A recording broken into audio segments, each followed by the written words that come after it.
Hey guys, tonight we take a slow, dreamy walk across the endless Mongolian steppe. You're surrounded by an ocean of grassland that seems to stretch forever, wide skies overhead, the soft rustle of wind weaving through tall grass, and in the distance, those strange, circular tents that look like little white mushrooms dotting the earth. These are yurts, or gers, as the locals say, and they've been quietly standing, collapsing, and standing again for over 1,000 years. You're here to figure out why. It's cold. Not just sweater weather cold. You're shivering inside 2 coats, questioning your life choices, while your guide, who looks about 80 years old, is strolling around in a single layer. Sipping salty milk tea like it's the Bahamas. You, on the other hand, probably won't survive this, so, before you get comfortable, take a moment to like the video and subscribe, but only if you genuinely enjoy what I do here. And hey, post your location and local time in the comments. I love seeing where everyone's tuning in from. Now, dim the lights, maybe turn on a fan for that soft background hum, and let's ease into tonight's journey together. You take a step forward and your boot squelches into the moist, chilly earth. Welcome to the Mongolian steppe, high altitude, low population, and temperatures that make your phone battery give up in despair. This place is like nature's open concept office, vast, collaborative, and very, very drafty. As the wind brushes your ears and tugs at your scarf, you spot something peculiar in the distance. A white, dome-shaped silhouette that seems to hum with warmth and quiet. You trudge toward it. There's no road. There's rarely a road.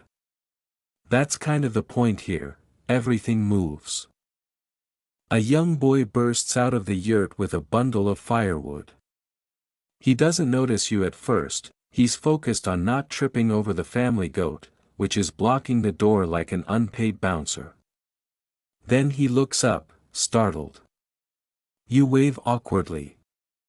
He grins, shrugs, and shouts something you can't understand. Someone inside calls back. You're waved in, bending low, you step inside, and suddenly the wind disappears. The door swings closed behind you, sealing you in a tiny, round sanctuary. It's warm. Really warm. You peel off your gloves and squint around. There's a low fire crackling in a metal stove at the center, and rugs line the floor. The ceiling curves above you like the inside of a turtle shell. There's something calming about it. No sharp corners. No squeaky floorboards. Just curves, warmth, and quiet.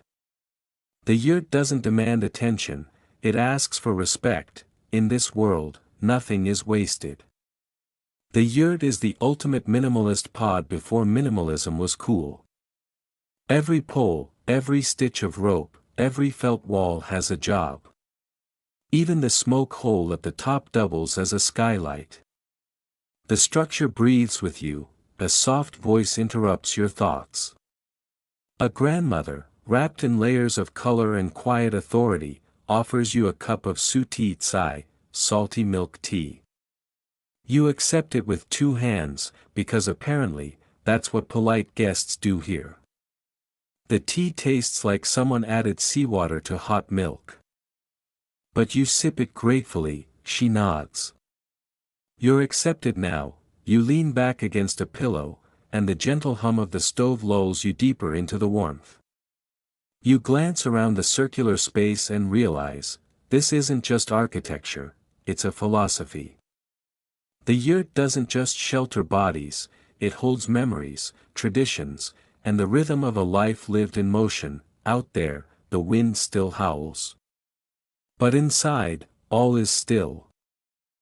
The sun has barely moved, but already you're aware that time behaves differently here. The steppe isn't a place that rushes you along. It stretches and yawns, unfolding like the fur of a long-haired yak. You sip more of that salty tea, still tastes like someone dared a toddler to make a latte, and you listen. There's always sound here, but it's subtle: the crack of kindling, the faint jingle of a goat bell, the shuffle of felt slippers over a rug that's probably older than you. Nomadic life doesn't seem frantic at all. But make no mistake, everything here is in motion. The Mongols, and the many other steppe peoples before them, weren't just wanderers for fun. This wasn't a quirky lifestyle choice, like becoming a vanlifer with a solar panel and a sourdough starter. This was survival. Every season had its mandate. In spring, herders followed the fresh grass to higher ground. In summer, they found open plains with water access. Autumn. Time to descend before frostbite turned your fingers into croutons. Winter required low valleys that offered shelter from the wind's personal vendetta, so they moved. Again. And again. And again, that meant homes had to cooperate.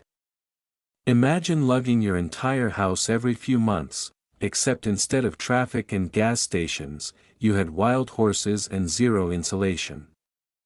Mongolian herders didn't have the luxury of permanence. But what they had instead was genius: lightweight. Collapsible, modular homes designed not to fight the landscape but to dance with it. You glance around the yurt again. It's not even tied down with anything resembling modern hardware. No nails. No screws. Just wooden slats, felt, rope, and centuries of fine-tuned engineering. It can be taken down in under an hour by a practiced family, packed, loaded, and ready for the next pasture. You try to picture your own apartment doing that. Nope. Just nope. Life on the move meant more than just packing light. It shaped culture itself. Nomadic children learn to ride horses before they can walk properly. Relationships are formed in transit.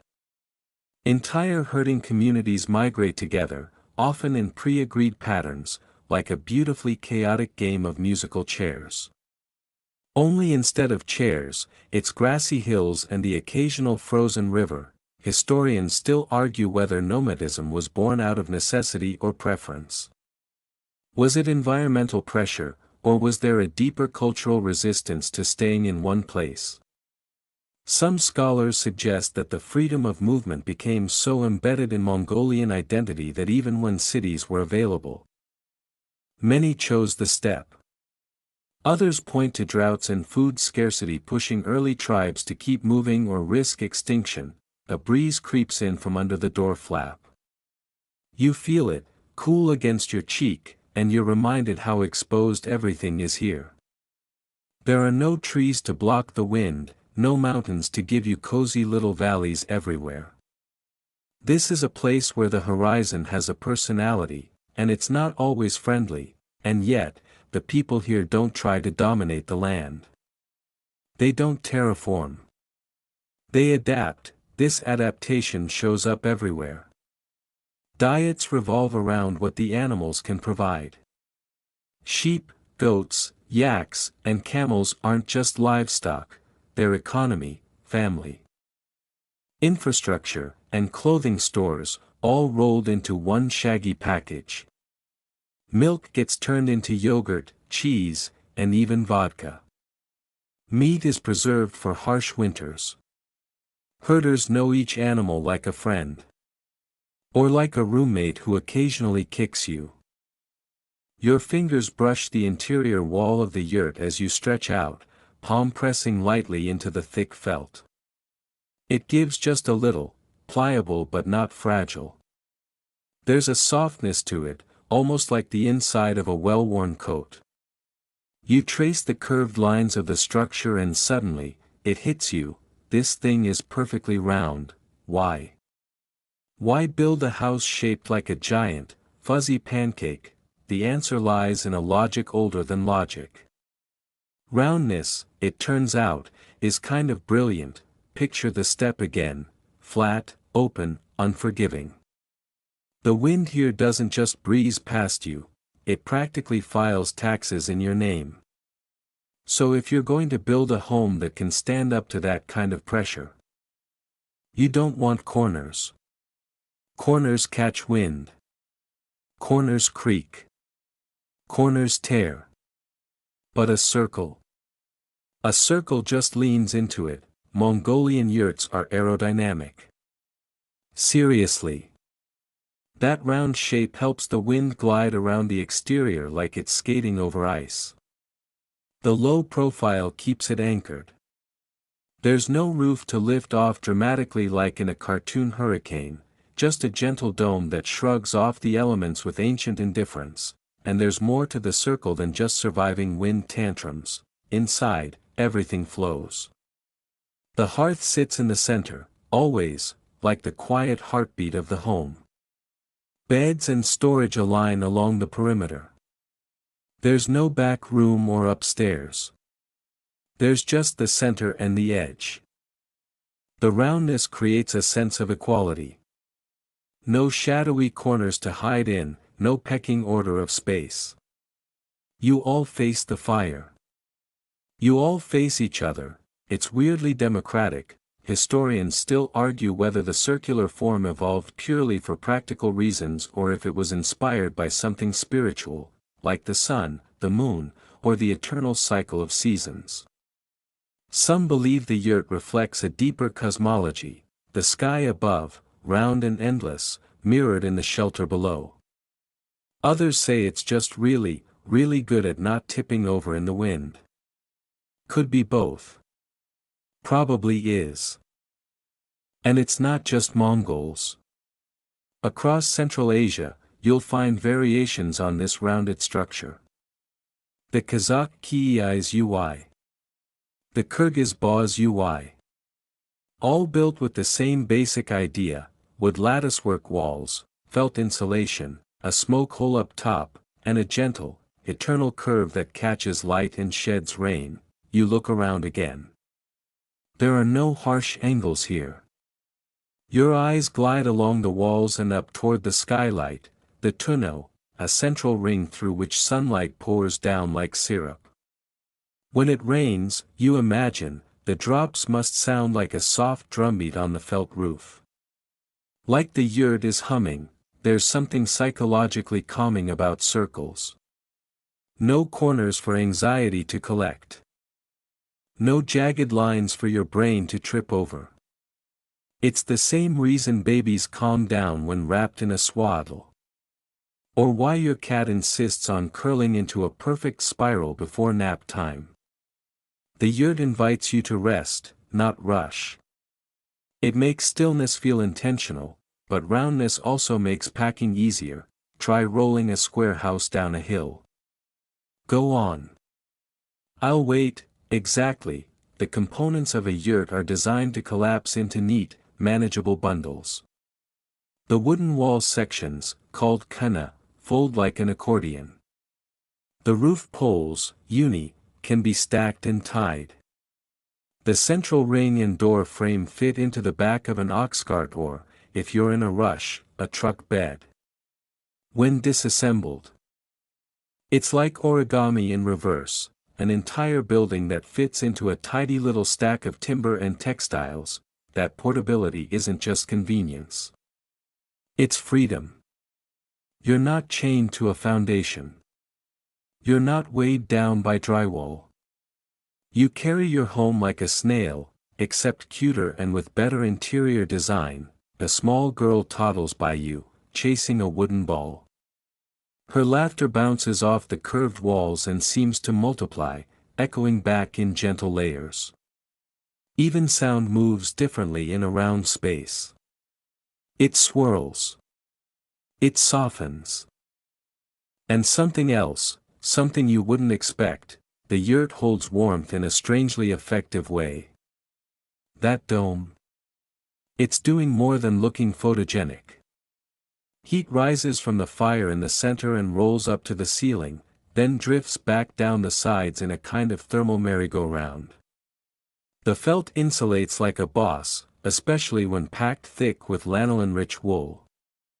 Some families even stack snow against the exterior for bonus winterproofing. DIY insulation, Mongol style, you close your eyes and try to imagine it in deep winter. Snow howling outside. Bitter cold leaching into everything it touches. And yet, inside the yurt. Warm hands, steaming soup, firelight flickering on the curved walls like dancing shadows. There's no place for sharp edges in this life. Quirky tidbit, some families align their yurt doors to face south not just for sunlight, but for feng shui-ish reasons. South brings luck, warmth, and good vibes. West is okay. East is traditional. But north? Nope. North is the direction of harsh winds and ominous spirits. Face your door north, and you're basically inviting bad weather and grumpy ancestors to tea. You stretch again. Your body's adjusting to the circle. There's no couch, no desk, no dining table with chairs that wobble slightly and drive you mad. Just rugs, cushions, and low furniture that asks you to sit, not sprawl. It's all deliberate. The yurt isn't trying to impress you. It's trying to remind you that less is more, and curves are kind. Outside, the sky dims. The blue deepens. The yurt glows from within, soft as a lantern in the dusk. You realize something: in this vast, unpredictable world, there's great comfort in knowing your shelter always feels the same. Round. Safe. Warm. And ready to move when the earth tells you it's time. The fire crackles softly at the center of the yurt. You shift your weight on the cushion beneath you, pulling your feet closer toward the hearth, its glow flickering like a sleepy heartbeat. Around you, the round walls cradle the space with a kind of ancient tenderness. It feels like the yurt is not just a structure, but a memory. A memory passed from hand to hand, generation to generation, without ever breaking stride, and you start to wonder, who figured this out? Who woke up one morning and said, "Hey, let's build a house without nails, that can be packed onto a camel, and can also survive a blizzard?" Who looked at a pile of sheep's wool and a few curved sticks and thought, "Yep. That's architecture, baby." Welcome to the mysterious origins of the yurt, where history meets whisper and speculation dances with smoke. The truth is, no one's quite sure when the first yurt appeared. They don't come with date stamps.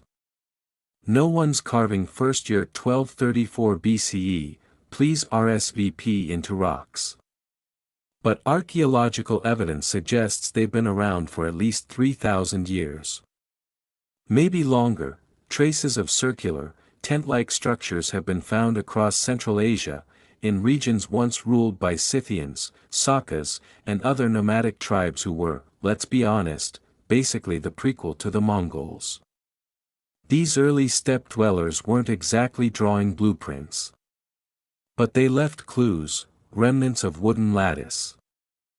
Scorch marks where fires once warmed domed interiors, even ancient depictions on pottery and textiles showing what look suspiciously like yurts doing their round little thing on the open plains. Historians still argue whether the Mongols invented the yurt or inherited it. Was it a Mongol innovation, perfected during their reign, or did they just take a really good idea and make it legendary? Some say the Mongols merely standardized and elevated a pre-existing tradition. Others insist that their genius lay not in inventing the yurt, but in making it mobile, modular. Quirky footnote: the ancient Greeks, who didn't visit the steppe much, horses and chaos weren't really their thing, still managed to write about tent houses used by Scythian nomads. They described collapsible dwellings that sounded suspiciously like yurts, though the terminology was, let's say, fuzzy. One Greek historian may have translated felt-covered home as smelly cloth cave. Not exactly 5-star Yelp material, but Mongol mastery of the yurt wasn't just in its design, it was in its total integration with their way of life.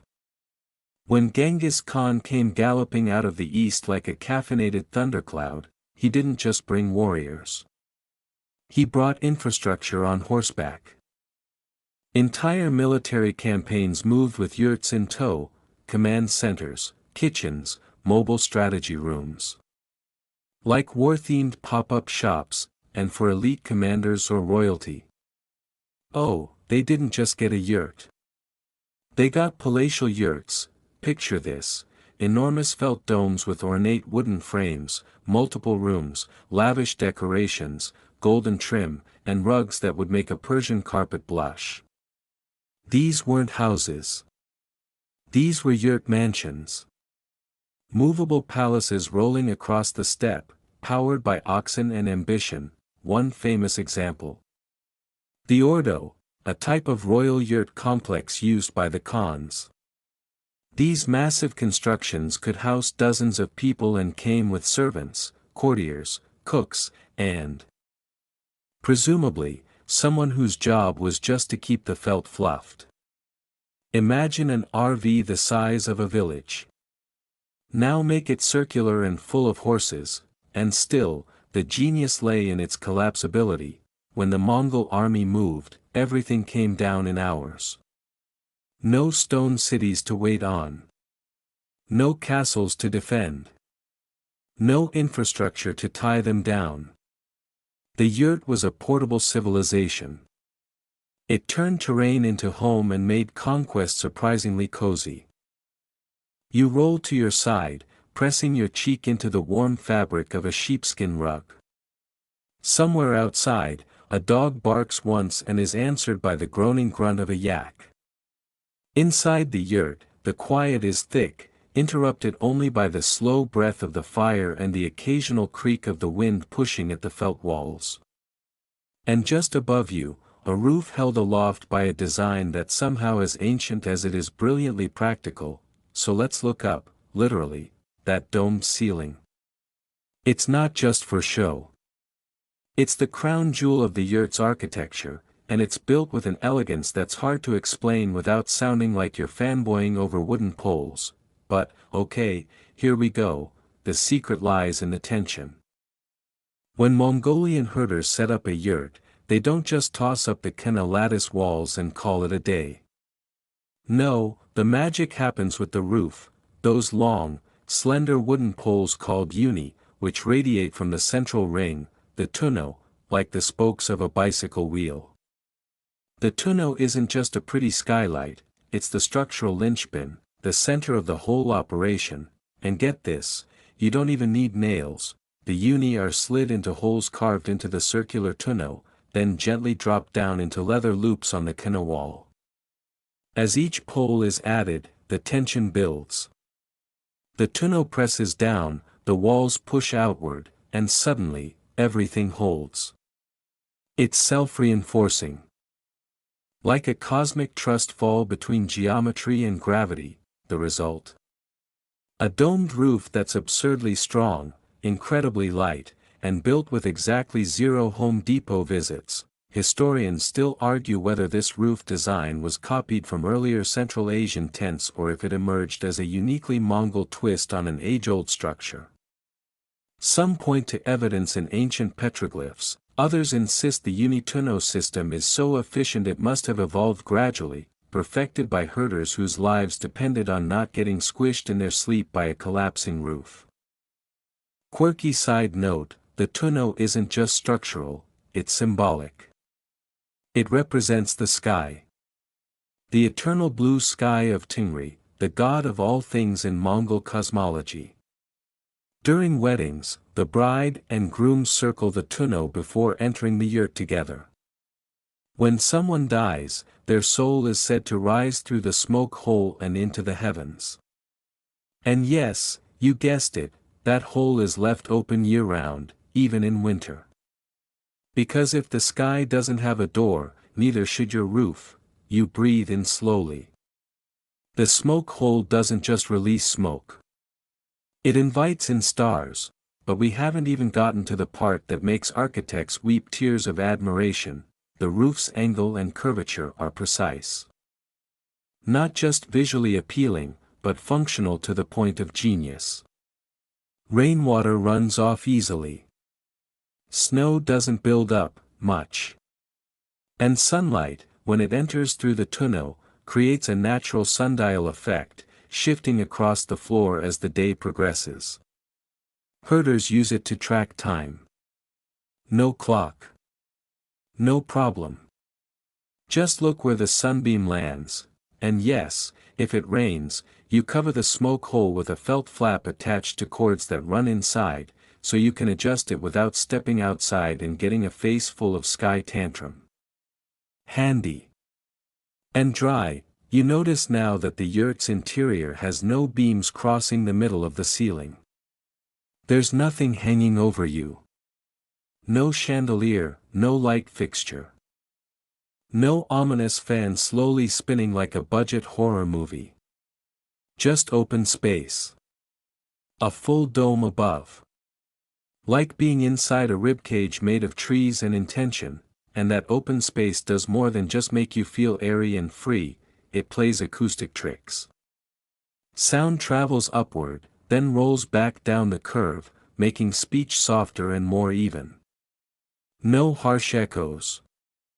No dead zones. In a yurt, your voice reaches everyone, whether you're making a toast or whispering secrets. Imagine, then, a family dinner here. Parents speaking in calm tones.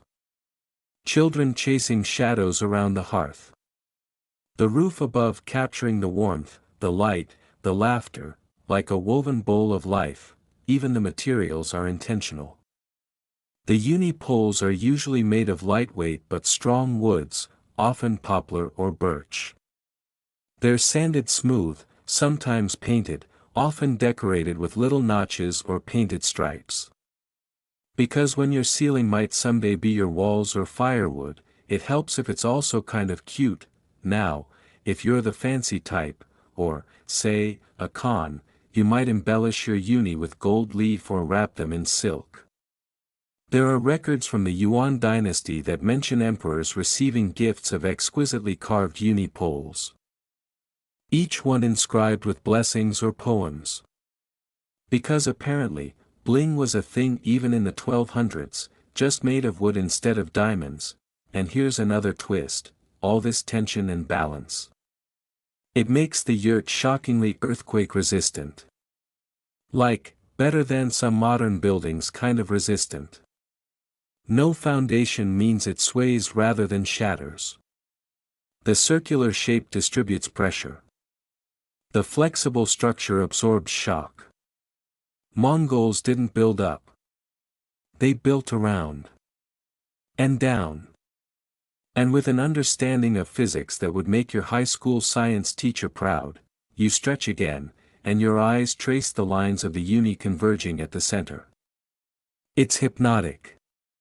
Like lying inside a kaleidoscope frozen in place. The light has shifted. Shadows have grown long and soft. Somewhere, a kettle steams. And as the smoke rises, it curls through that perfectly measured ring at the top, neither too wide to leak heat nor too narrow to choke off oxygen. It just is. Balanced. Timeless, and you, in this moment, are part of it. Not a visitor. Not a guest. A quiet node in a web of design older than paper, older than roads, older than war, a round roof. A central ring. A hole to the heavens, that's how you hold up the sky, one pole. The light inside the yurt begins to fade into gold, the kind of glow that makes everything feel like a memory you haven't had yet. The hearth flickers quietly, casting moving patterns on the walls, circles inside of circles. And then, gently, you catch a scent on the air. Earthy, sharp, with a whisper of something warm. That, my friend, is wool. A whole lot of wool, because while the roof holds up the sky, it's the felt that holds everything else together. Yes, felt, the thick, tangled, matted material that makes up the yurt's cozy outer skin. It's not glamorous. It's not shiny. But it's the real MVP of steppe survival. And it's made the old-fashioned way, with patience, sweat, and sheep. So, let's talk sheep. Specifically, Mongolian sheep. Chunky creatures with impressive endurance and coats that would make a polar bear jealous. These are not your suburban backyard sheep. These are all-terrain, windproof, cold-busting wool factories. And their fleece? Perfect for felting. Now, felting is one of those things that sound simple until you try it. You take raw wool, soak it, beat it, roll it, and compress it, over and over, until the fibers lock together in a dense, solid mat. No spinning. No weaving. Just friction and pressure. It's like turning a cloud into armor using nothing but elbow grease and a really aggressive attitude. Historians still argue whether felt making originated in Central Asia or the Middle East. Some trace its roots to ancient Sumer, others say it was born right here, in the cold, rolling embrace of the Mongolian steppe. What we do know is that the Mongols perfected it, turning it into a building material, a fashion statement, and, sometimes, a ceremonial canvas. One quirky tradition. Mongolian felt was sometimes used in marriage proposals. A suitor might gift a square of beautifully dyed felt to the woman he hoped to marry.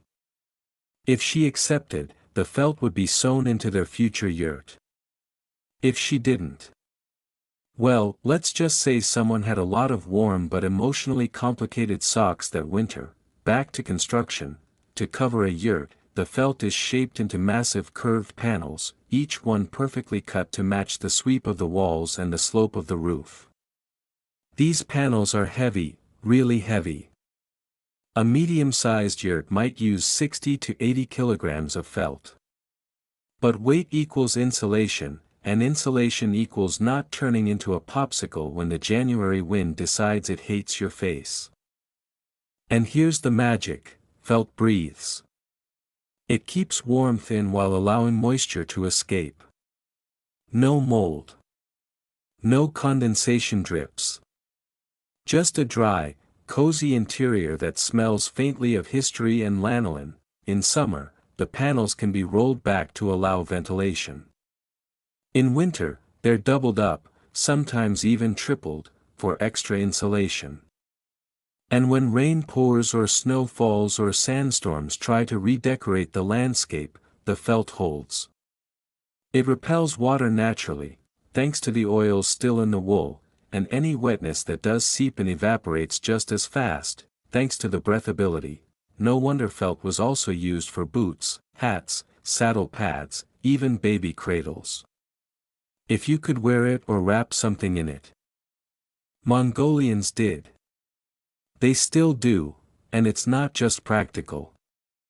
It's often beautiful. Many families decorate their yurts felt with dye or embroidery. Patterns vary by region, but swirls, suns, horns, and knots are common, symbols of life, strength, protection. These designs aren't just for show. They connect each generation to the ones before, like felted footprints in time. Some of the oldest surviving felt artifacts in Central Asia are stunning, richly colored, perfectly preserved, and over 2,000 years old. They've been pulled from burial mounds in the Altai Mountains, where the dry, cold conditions kept them frozen in time. One particularly famous felt piece shows a warrior on horseback, complete with stitched-in armor.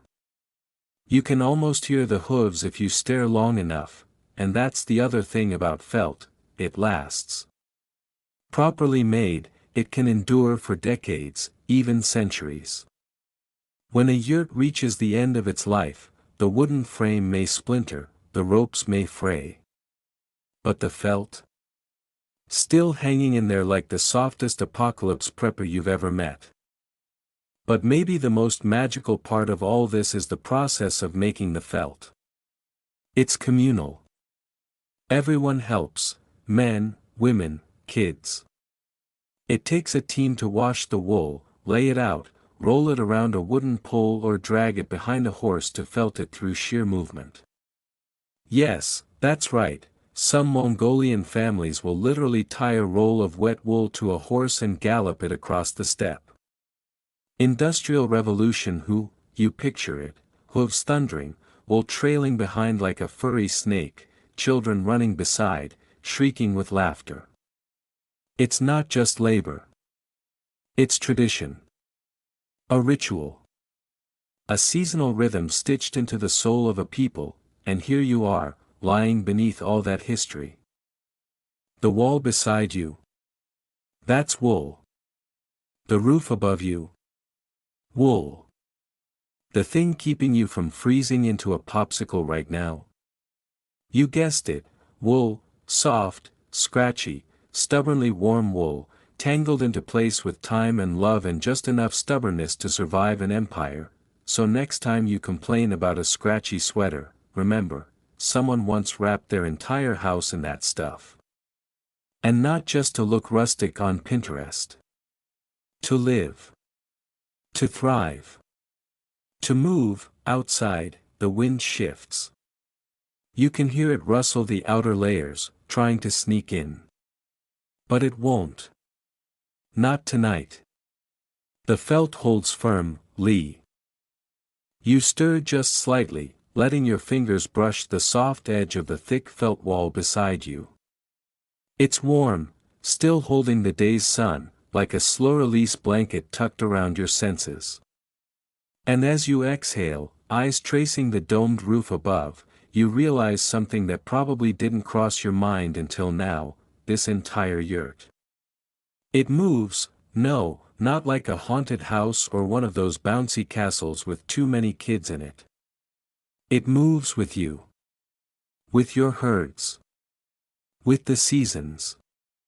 This isn't just a structure, it's a lifestyle, engineered for impermanence, designed to be here today and gone by the next cloud. The Mongolian yurt, or ger, is one of the most mobile permanent homes ever devised. Sounds like a contradiction. Welcome to steppe logic. You're a nomad. You don't put down roots, you chase the horizon. But you still want a roof. And maybe a place for your cheese-making buckets. The solution? A house you can pack onto a camel. So here's how it works. When it's time to move, maybe the grass is gone, or your animals are giving you side-eye because the water well dried up, the family gets to work. First, everything inside is taken out and wrapped up. Bedding, clothes, pots, and the family altar. Yes, there's always a little altar. Then, the yurt itself is disassembled in a set order: roof poles first, then the tonneau ring, then the kena walls. It's like a reverse IKEA project, except no Allen wrench. And you actually understand how to put it back together later. Each component is bundled carefully. The kena collapses like an accordion, so satisfying. The uni poles are stacked neatly. The felt gets folded and tied. Ropes made from braided horsehair or camel wool secure it all. And then, everything, literally the entire house, goes onto a cart or the back of a sturdy pack animal. Camel if you're smart. Ox if you're patient. Husband if he lost a bet. Historians still argue whether this method of dismantling and reassembling originated in Mongolia or if it was adapted from older Turkic and Scythian practices. But by the 13th century, Mongol mobility was legendary. Entire villages could vanish overnight and reappear hundreds of kilometers away, like real-life pop-up tents, if pop-up tents had wood stoves and goat milk teapots. And here's the kicker: it takes only about 2 hours to take a yurt down. Maybe half a day if you're working solo or your toddler is trying to help. Setting it up. Similar timing. Some families can do it in under an hour. That's faster than it takes most people to pitch a modern camping tent without arguing over the instructions. Imagine this: you ride for hours across rolling steppe. You find a spot with good grass, decent water, and enough wind to keep the flies at bay but not enough to blow away your lunch. You stop. Dismount. Unpack. And within a few hours, boom, you've got a house again.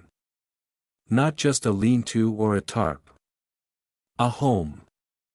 Fire roaring, kids playing, yak chewing on your laundry pole.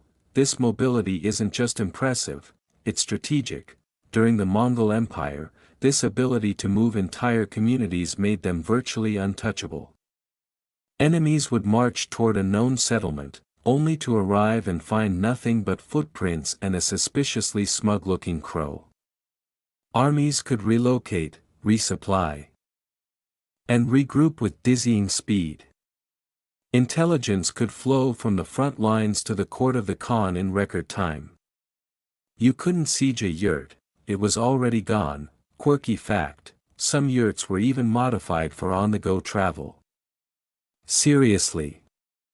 Historical records describe mobile palaces, massive, wheeled yurts pulled by teams of oxen or camels. These weren't lightweight traveler models. We're talking fully decorated, throne-equipped, possibly chandeliered rolling mansions. Imagine your local RV park, except with gilded felt, imperial decrees, and a guy named Bata giving orders to 10,000.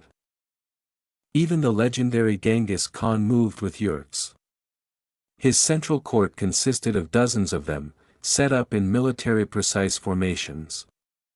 When he shifted location, the whole cluster rolled out, yurts included, like some kind of pastoral transformer convoy, and this system of mobility wasn't chaos. It was deeply organized. Families followed ancient routes, seasonal migration patterns known as odor. Winter pastures, summer grazing lands, spring and autumn in-betweens.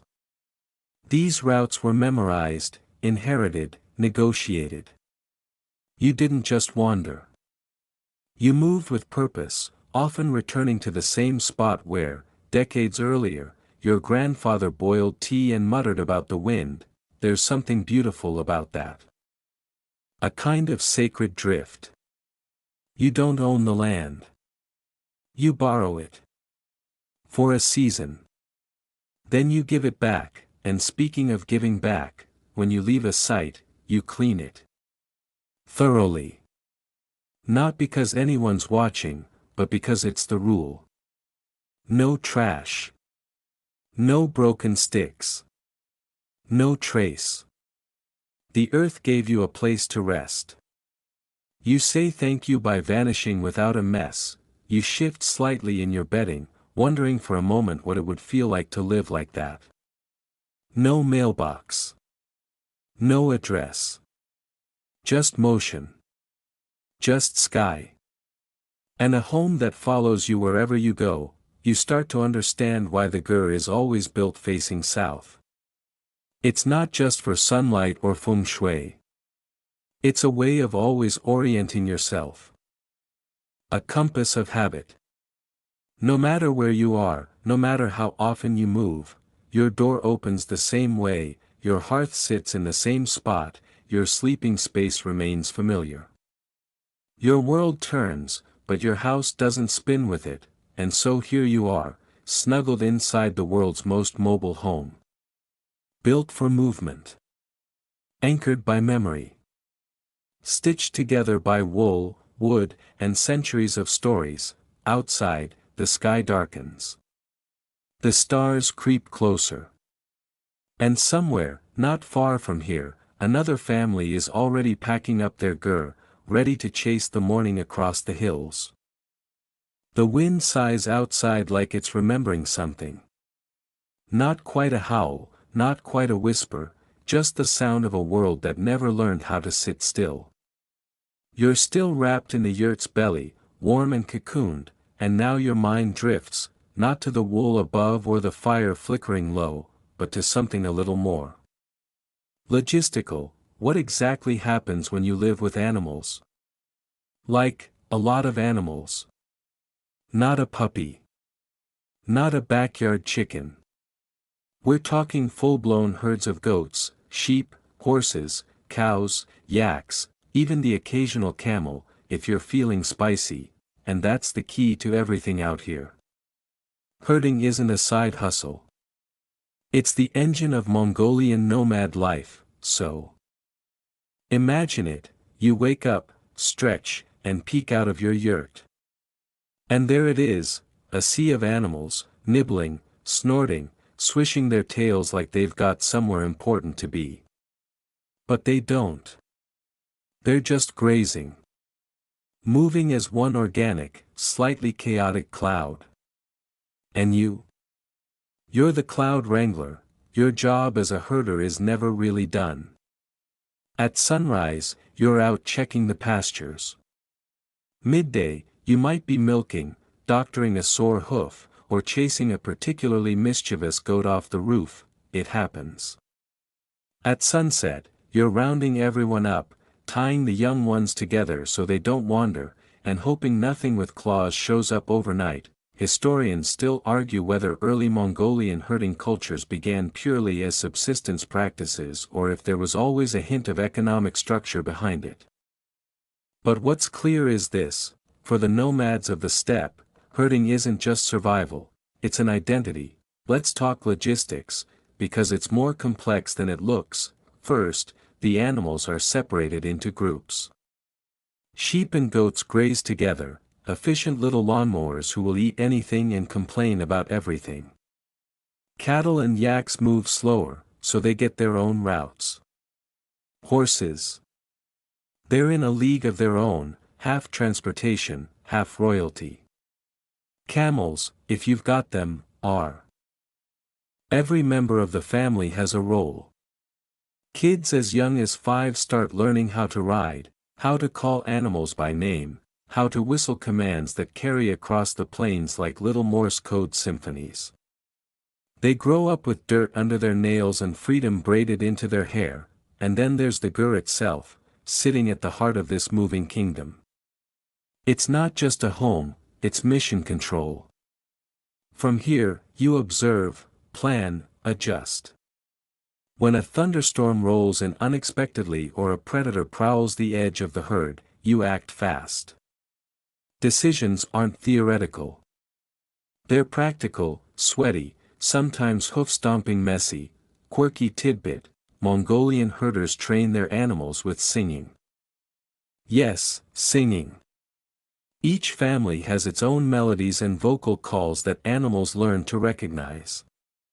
If you've never seen a grandmother summon 100 sheep just by humming a particular tune, well, you haven't truly lived.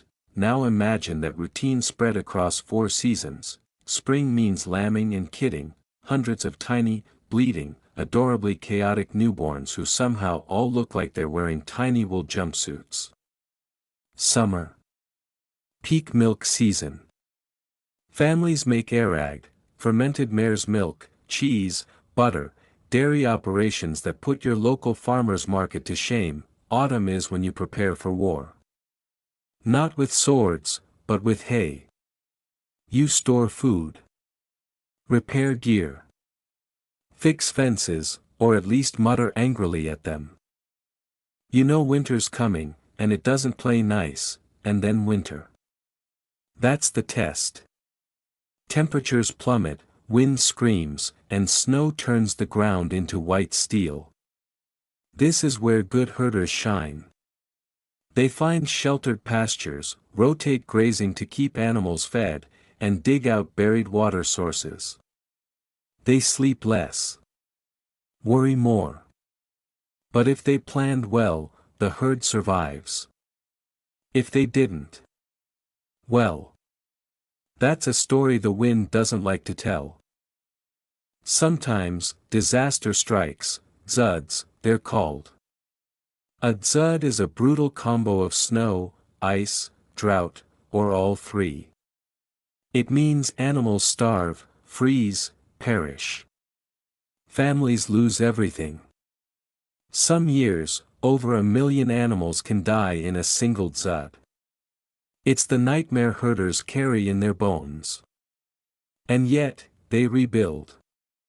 They always rebuild. There's a kind of sacred relationship between herders and their animals. Not in a fuzzy Disney way. This is respect forged in hardship. Animals give life, milk, meat, wool, transportation. But they also demand vigilance. One slip, one open gate, and suddenly your future has hoofed off into the sunset. You think back to earlier, when the yurt felt like a spaceship, floating on felt through time. Now, you realize it's also a lighthouse.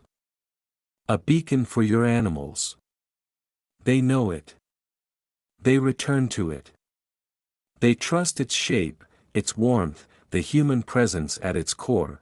Even the layout reflects that connection. The front of the ger often faces the pasture.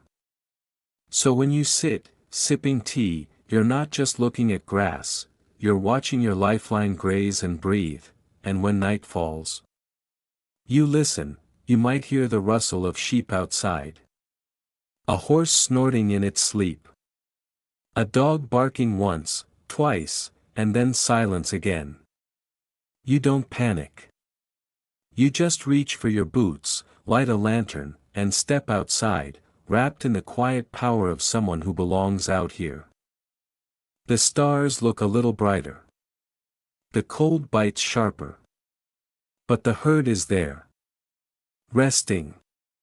Waiting for morning, just like you.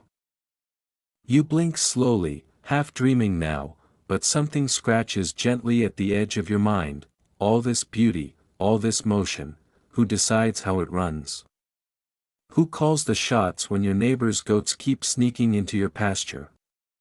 Or when 5 families want the same hilltop before the rains come, you ease back into your blanket, the thick wool tugging you deeper into drowsiness, and you let your thoughts drift to one of the quietest but most powerful forces in Mongolian herding life, the rules, not the kind etched in stone or enforced by badge and baton. No, this is law shaped by wind and weather, passed from tongue to tongue, elder to child, reinforced by stories muttered over tea and mutton bones. Mongolian nomads follow a social code that's both ancient and adaptive, part etiquette, part survival manual. You don't write it down. You live it. And if you mess up, well, you're gonna hear about it. Probably from someone's grandmother. And you will feel bad. Let's start with the basics. Hospitality. This isn't just politeness, it's sacred. On the steppe, a traveler who stumbles into your camp, no matter the hour, is given tea, food, a place to rest. No questions asked. Doesn't matter if they're a friend, a distant cousin, or that guy who once accidentally borrowed your best horse. The guest is king. And you? You serve with a smile, even if you're cursing under your breath about the smell of his boots. Quirky detail, there's an unspoken rule about how guests enter the yurt. Always clockwise, always to the left. You never step over the threshold beam, it's sacred. You never touch the central columns, those are the spine of the yurt. And whatever you do, don't point your feet at the hearth. It's like flipping off someone's grandmother and the family altar at the same time. Historians still argue whether these rules trace directly to early animist beliefs or whether they evolved more practically to maintain order in confined communal spaces. Either way, they're ironclad. Then there's land use. Now here's where things get surprisingly elegant. You'd think that without fences or deeds or local councils, things would descend into chaos. But they don't. Families follow traditional nutag, seasonal pasture routes handed down for generations. These are respected like property lines, even if they're invisible. If you set up your yurt on someone else's winter pasture without asking, oh boy. That's like parking your RV on someone's grave. No one's going to call the cops. But the shame. The side eye. The tea you won't be invited to. That's punishment enough. There's an entire system of negotiation here. Families talk. They share water. They trade grazing rights when seasons shift suddenly. It's fluid, not rigid. You don't own the land, you have the right to use it. And you protect that right by not being a jerk. Conflict resolution is equally community-based. Elders mediate disputes. Often, there's no formal ruling, just a story, a reminder of what's right, maybe a proverb about stubborn goats or slippery ice. People listen. They adapt. And somehow, it works, but don't be fooled, there are deeper laws, too. Mongolian herding culture is woven with respect for nature.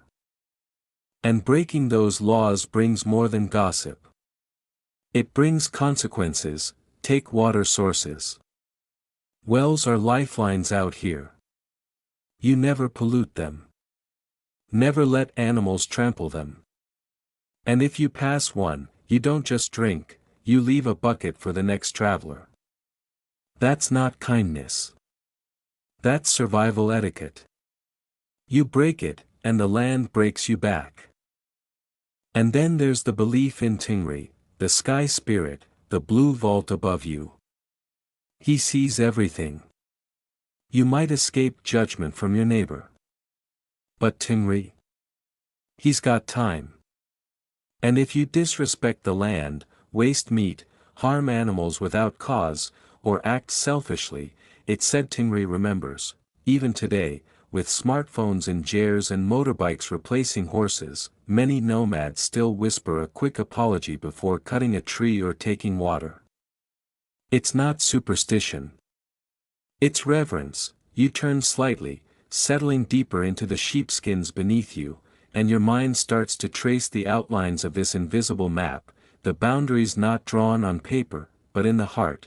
You recall that each yurt has its own space. Its own bubble. You don't ride between gers without calling out first. You don't peer inside someone's home without invitation. And when you share meat, you distribute it fairly, elders first, then everyone else. Hierarchy matters. Respect matters more, even the animals understand this order. They know their place, their group, their leader. And somehow, in this wide-open expanse, where there are no gates or titles or street names, there is peace. Mostly, sure, there are arguments. Over lost sheep, wandering dogs, suspiciously similar-looking horses. But they're settled. And when they're not? Well, sometimes a wrestling match under the summer sun settles things faster than words. Mongolian wrestling, where diplomacy meets body slams, and you start to understand something quietly profound.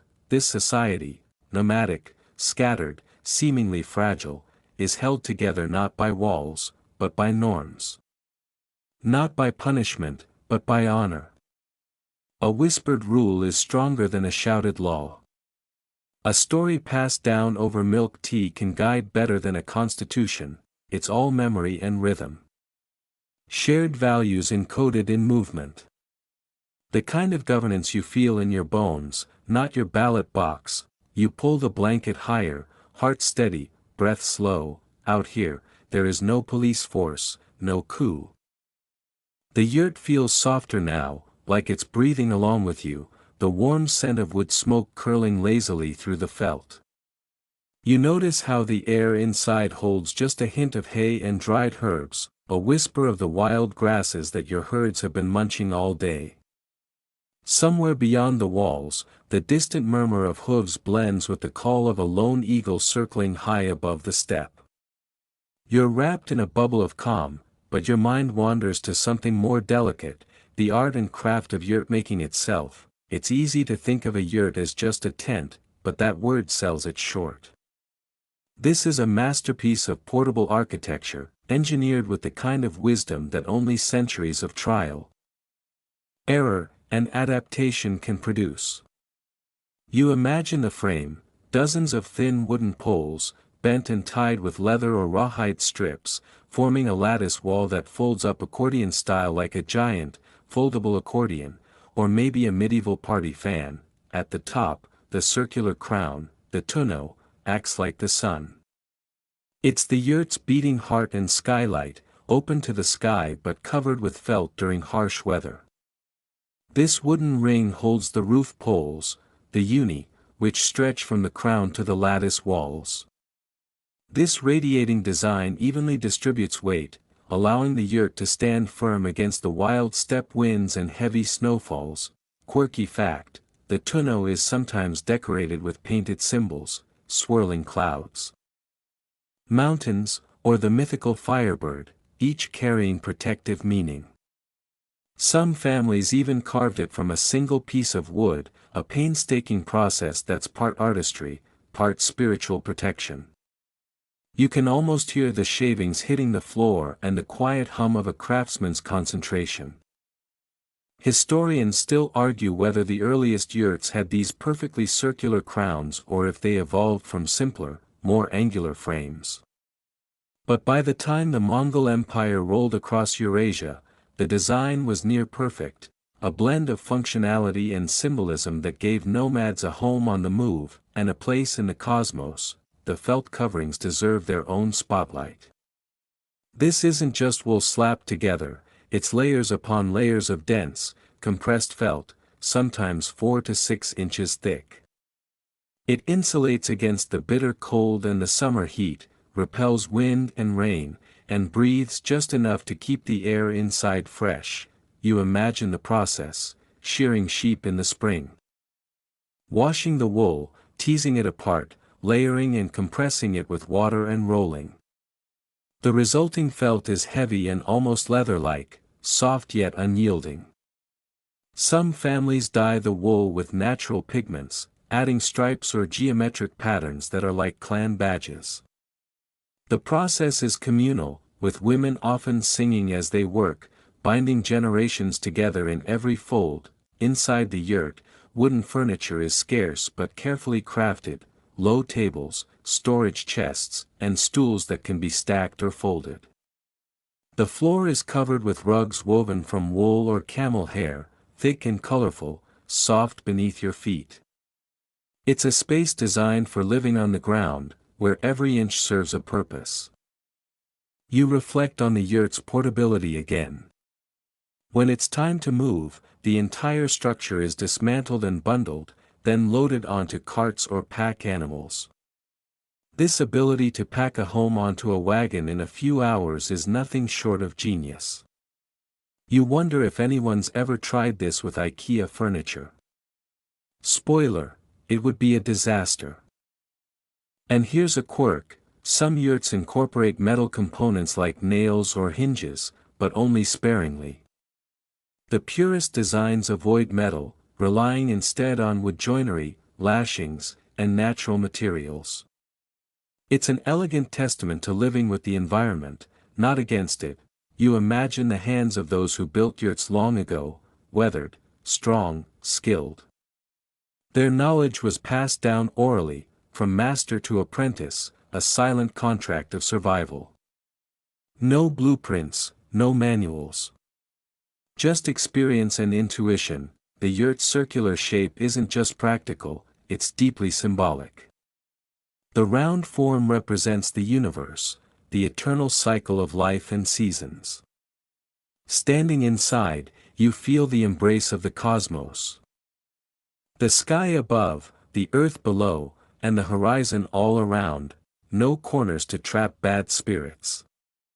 No edges to cut off the flow of energy.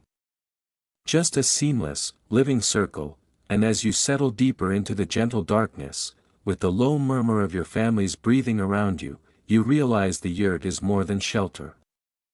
It's a home, a sanctuary, a symbol of resilience and connection, a perfect balance of nature, culture, and motion. you close your eyes, feeling the rhythm of this ancient home. The steady beat of wood and wool, the pulse of life moving through generations, and you know that, come morning, the yurt will rise again, just as it always has, ready to carry you onward. You're halfway between sleep and wakefulness when a faint, familiar rhythm begins to pulse through your thoughts, a rhythm born not from music or human voice, but from the very hooves pounding across the open steppe. It's the heartbeat of Mongolian life, the horse. No other animal holds such a storied place in the nomad's world. They're more than transportation, they're companions, currency, status symbols, and, yes, even spiritual guardians. You picture the wild horses galloping freely across endless grasslands, their manes streaming like banners, powerful bodies rippling with each stride. Historians still debate whether the first Mongolian horse was domesticated a few thousand years ago or if horses were originally wild and only later adopted by herders. But one thing's clear, once the Mongols tamed their steeds, the steppe was never the same. The relationship between herder and horse is intimate and complex. Young children learn to ride almost as soon as they can walk, sometimes mounting bareback at age 3 or 4.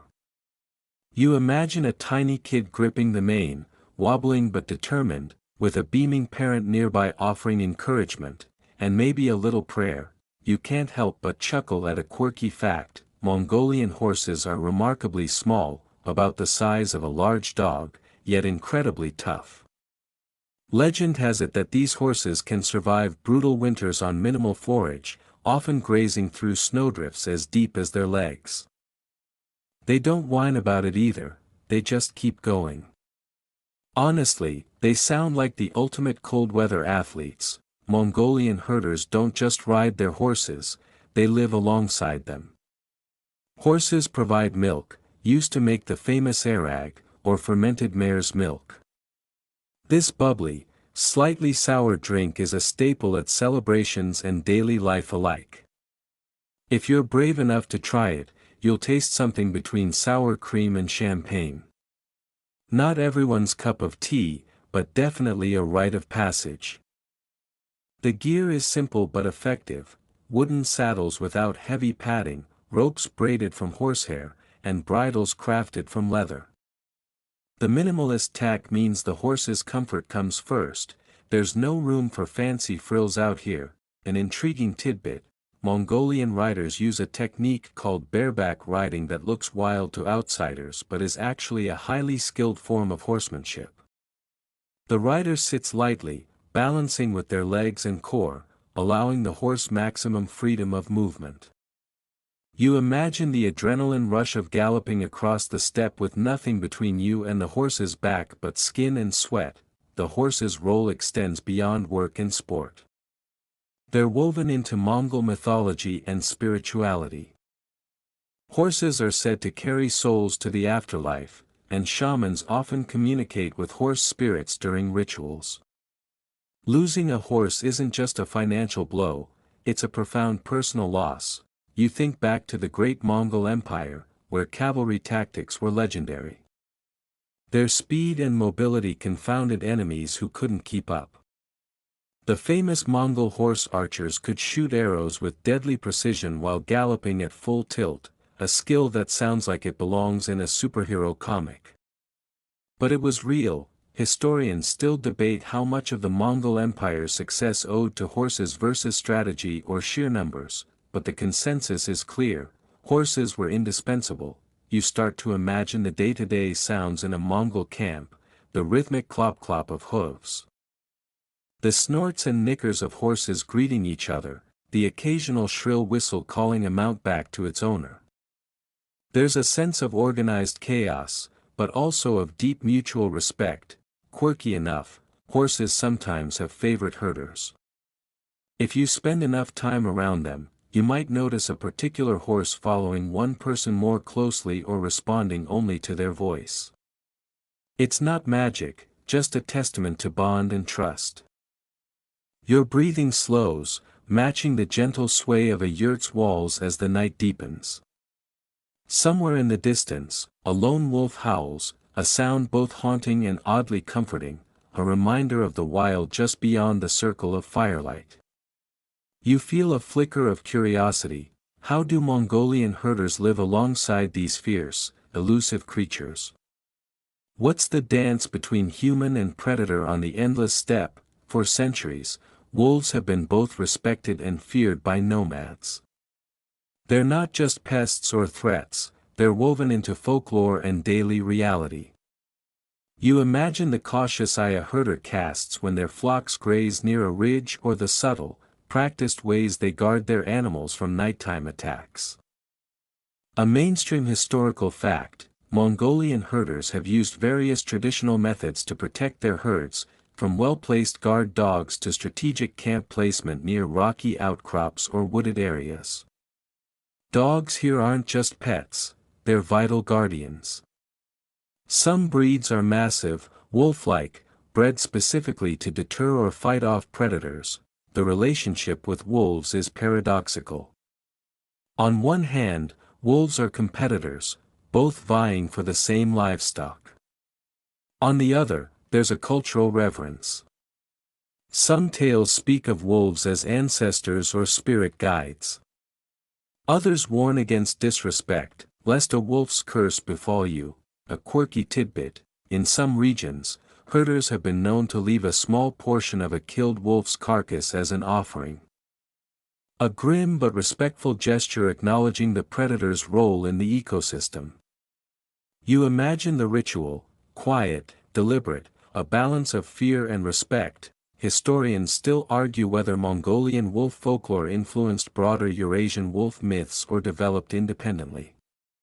Either way, these stories reveal a nuanced understanding of coexistence with nature's darker side. Guarding against wolves isn't the only challenge. The steppe also hosts elusive snow leopards and occasional bears, each presenting their own risks and legends. But wolves have a special place as both tangible threat and spiritual symbol. You envision a herder sitting by the fire, scanning the darkened horizon, ears attuned to the slightest sound. The guard dogs bark sharply, and for a moment, the tension tightens before easing again. The cycle of watchfulness and trust, and then there's the ancient practice of wolf diplomacy. Yes, you heard right. Herders sometimes use howls and calls to communicate or confuse wolves, a practice passed down as oral knowledge, involving mimicry and rhythm. It's part defense, part ritual, and mostly a deep understanding of the wolf's behavior. You consider how this coexistence shapes the very identity of Mongolian herders. Living with predators demands respect, patience, and a kind of humility that modern city life rarely requires. The steppe, after all, isn't tamed. It's negotiated, daily, and maybe that's why stories of wolves linger so powerfully. They embody the wildness that refuses to be subdued. You nestle deeper under your blanket, the howls fading into the night, your mind tracing the delicate boundary between human and wild. It's a balance as ancient as the steppe itself. Your eyelids flutter like the fluttering of the felt flap of a yurt door as a faint chill brushes the air, a reminder that nights on the steppe can swing wildly from warm to bone cold. It pulls your thoughts towards something less tangible but equally vital: the seasons and their merciless impact on herder life. Out here, the land isn't just a backdrop. It's a demanding partner in a yearly dance, calling the shots on when you move, where you settle, what your day looks like. You feel the rhythm of the year as a pulse beneath your skin, a clock set by sun and snow rather than wristwatches or calendars. Spring bursts forth with a rush of fresh grass, coaxing newborn lambs into the world and sending herders packing up their winter gers for the summer pastures. The steppe smells like wet earth and new beginnings, but it's also a gamble. The ground may still be frozen beneath those bright green shoots. Quirky fact: there's a traditional ritual called nadam that happens in midsummer, featuring wrestling, horse racing, and archery. But behind the festivities lies a practical purpose. a celebration of survival through the harsh months and a chance to strengthen community bonds before the autumn migration begins. You picture families loading their carts, the air filled with the clatter of wooden poles and the soft bleating of sheep reluctant to leave the lush fields. Movement is the lifeblood here, no lingering, no permanent roots. Historians still argue whether the seasonal migrations date back 10,000 years or are a more recent adaptation to climate and nomadic pressures. Either way, this cycle is deeply ingrained. Summer on the steppe is a paradox. It can be scorching hot under a ruthless sun, yet nights drop to sharp cold. You imagine the herders adjusting their routines, working early and late, resting in shaded spots beneath sparse trees or rocky outcrops. Horses graze almost non-stop, animals fattening up for the winter. By late summer, the air hums with a certain urgency. It's time to prepare for the czar. This word refers to the autumn migration, a deliberate retreat before winter's grip tightens. You can almost see the herders planning routes, consulting elders, negotiating pasture rights. Fall brings a palette of ochres and browns, and a chill that creeps into bones. Frost appears overnight, biting at the grass and forcing herds into tighter quarters. You think of the meticulous preparation, repairing yurts, stacking firewood, salting meat and dairy for storage. Winter here isn't a gentle season. It's a battle. Temperatures can plunge to -40 degrees Celsius, and the steppe becomes a frozen, desolate expanse. You imagine howling winds whipping across snowdrifts, the yurt's felt walls thick and layered against the cold. Herders bundle up in thick furs and boots made from animal hides, faces shielded from the biting frost. A quirky detail: Mongolian winter boots, called gyutal, are made with an upturned toe, designed to prevent snow buildup and to help in kicking snow off the ground, little details shaped by necessity and centuries of trial. Historians still debate the extent to which Mongolian herders preemptively stored supplies versus relying on the natural fat reserves of their animals during winter. The consensus? It's a delicate balance: too little preparation and you risk starvation. Too much and you waste precious energy hauling excess. You feel the quiet dignity in this seasonal struggle, a testament to resilience. Life here isn't about comfort, it's about adapting and enduring. You begin to sense the invisible clockwork of this ancient life, turning steadily through the seasons. And just like the yurt, the herders move with the rhythm of the land, never static, always in motion. Your breath slows even more, the steady inhale and exhale matching the timeless cycle of sun and snow. The steppe is vast, unpredictable, and unforgiving, yet it is home.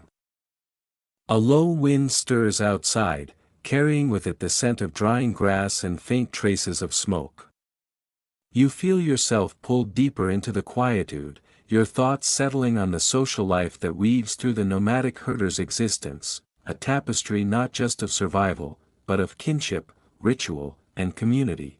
The Mongolian steppe may seem vast and empty, but it's dotted with camps where families cluster in close-knit groups. The yurt isn't just a home, it's a social hub. Inside these felt walls, stories unfold, laughter echoes, and traditions pass from one generation to the next. You imagine a scene around a low table, where a steaming pot of suti tsai, salted milk tea, is shared. The beverage is a lifeline, both a comfort against the chill and a ritual that binds everyone together. It's made by boiling tea leaves with milk and salt, and the taste is a surprising blend of creamy and savory, unlike any tea you've sipped in a cafe. Quirky fact: Mongolian hospitality is legendary, to the point that even strangers, travelers, traders, or wandering herders, are offered a seat and a cup without hesitation. Declining can sometimes be seen as rude, so you better be ready to accept that tea, whether you're thirsty or not. The social calendar revolves around festivals and gatherings that break the monotony of migration. You think of the Tsagaan Sar, the Lunar New Year celebration, where families don their finest deals, traditional robes, feast on mutton and dairy, and exchange gifts.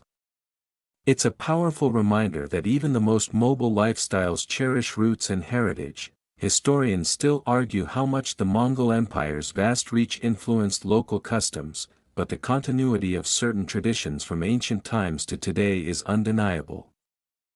Inside the yurt, storytelling is an art form. Elders recount epic tales of Genghis Khan, the great conqueror, mixing history with myth. These narratives aren't just entertainment, they're lessons in courage, strategy, and the harsh realities of life on the steppe.